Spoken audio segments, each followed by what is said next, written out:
में एक ख़बर सामने आई है जिसमें श्रीलंका हुकूमत ने ख़वातीन के बुरका पहनने पर पाबंदी आयद कर दी है और तकरीबन 1000 से ज़ायद मदरसे जो हैं वो उन पर पाबंदी का ऐलान किया है। ये श्रीलंका की जो हुकूमत है उसके जो राजा पक्से साहब हैं, जो सदर मुंतखब हुए हैं, उनका जो एजेंडा था कि भाई मैं मुल्क में होने वाली दहशतगर्दी और अंतः पसंदी के ख़िलाफ़ इक़दाम करूँगा, तो उसके लिए वो वहाँ पर मुसलमानों के साथ मज़ालिम वो कर रहे हैं। अब यहाँ पर बात ये है कि हर तरह के जैसे मुल्क होते हैं, अब उसमें श्रीलंका हो गया। अब श्रीलंका में उन्होंने अभी मुसलमानों की बॉडीज़ को जला रहे थे। वो तो अभी ये इमरान खान साहब की मुलाकात हुई थी वहाँ के श्रीलंका के सदर से, जिसके बाद वो उसमें रिलीफ दिया गया उनको। लेकिन असल बात ये कि किसी भी मज़हब, जैसे उन्हें बुरका पहने पाबंदी आयद की है या वहाँ पे मदरसों पर पाबंदी लगाई है, अगर उसमें कोई चीज़ ऐसी है तो उसके ऊपर आप दीन पे या मज़हब पे किसी के अमल करने से उसको कैसे रोक सकते हैं। इसकी शदीद मैं मज़म्मत करता हूँ कि आप किसी के रियासत किसी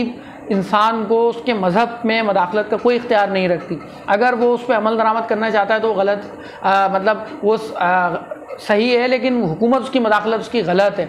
तो यहाँ पर पाकिस्तान में यहाँ पे आवाज़ उसकी उठती है कि कश्मीर में ऐसा है, फला है, बाकी जगह पे हो रहा है, मुसलमानों के साथ जहाँ जुल्म हो रहा है वहाँ गलत है। चाइना में और मुसलमानों के साथ जो जुल्म हो रहा है, क्योंकि चाइना की हुकूमत ताकतवर है, क्योंकि चाइना की हुकूमत पाकिस्तान पे और दुनिया में उनकी ताकत ज़्यादा है, तो मुसलमानों के हुकूक पे वहाँ पे मुसलमानों पे रोज़ा रखने पाबंदी और बहुत सारी खबरें सामने आती हैं, उस पर कोई आवाज़ नहीं उठाता। तो श्रीलंका हो, पाकिस्तान हो या कहीं पर भी हो, मजहबी आज़ादी इंसान का बुनियादी हक है, वो उसको मिलना चाहिए। वो जिस फ़िरके, जिस मज़हब, जिस नज़रिए पे वो अमल करना चाहता है उस पर कोई पाबंदी नहीं होती।